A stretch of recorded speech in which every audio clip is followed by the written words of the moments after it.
J'ai commis une terrible erreur depuis que je suis rentré en politique au Togo. C'était de croire en la vertu des élections. J'ai participé à 5 élections depuis 2012. J'ai eu la naïveté, et parfois la maladresse, de claironner qu'il suffisait d'être bien organisé pour ne pas se faire voler. Puis les législatives de 2024 sont arrivées. Contrairement à ce que je faisais autrefois, je me suis consacré à une seule préfecture, j'y ai mis toutes les contre-mesures possibles pour me rendre compte à la fin, que la vérité des urnes était impossible à obtenir. Nous n'avons pas simplement les moyens pour faire face aux mécanismes très sophistiqués mis en place. Point, et tout ceci reste légal, tant que c'est confirmé par la Cour constitutionnelle. C'est en partie pour cette raison que j'ai quitté la politique. Des centaines de millions dépensés pour rien. Et on vieillit. Au bout du compte, c'est Ikpi qui avait raison, mais comme je suis trop républicain pour appeler à toute action n'allant pas dans le sens des institutions, je suis parti. Je vous ai abandonné, mais à quoi bon vous abreuver d'illusions? Il faut changer le paradigme de la gouvernance et intégrer le fair play en politique.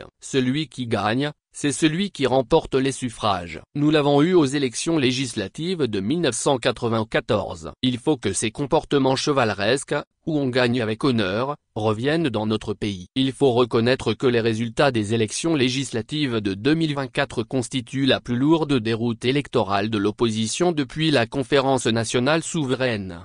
108 députés sur 113 pour le parti au pouvoir, c'est 96% de députés pour lui. Par extrapolation, c'est donc 96% de la population qui soutient sa politique. Après cette lourde défaite, ma démission de la politique et le refus de l'AN et des FDR de siéger à l'Assemblée procédaient d'une même approche, dire que c'était aller trop loin et s'opposer à la Ve République. Contrairement à ce que certains néophytes en politique racontent, non contents d'avoir boycotté le vote de cette nouvelle constitution à l'Assemblée nationale, les 3 députés du NET n'étaient pas présents. J'ai saisi la Cour constitutionnelle pour l'abroger. Sans succès. Je suis parti. Aujourd'hui, je suis menuisier. Du coup, je ne comprends pas pourquoi certains partis qui ont fait le choix de ne pas reconnaître les résultats des élections législatives, qui ont refusé de participer aux élections sénatoriales au motif qu'elles sont organisées dans la Ve République, acceptent aujourd'hui de prendre part aux élections municipales. Si tu ne manges pas le porc, n'en bois pas le bouillon en prétextant qu'il n'y a pas de viande dedans. Qu'est-ce qui a changé depuis avril 2024? Pourquoi une immense déroute en 2024 et des résultats différents en 2025? Sommes-nous revenus à la 4e République?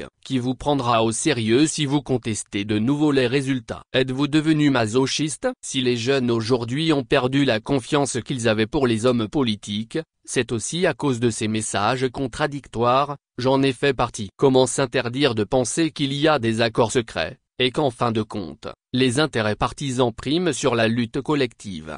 Participer, c'est légitimer. Et je présente mes excuses à tous ceux à qui j'ai opposé un raisonnement contraire. Je suis désolé. Géry.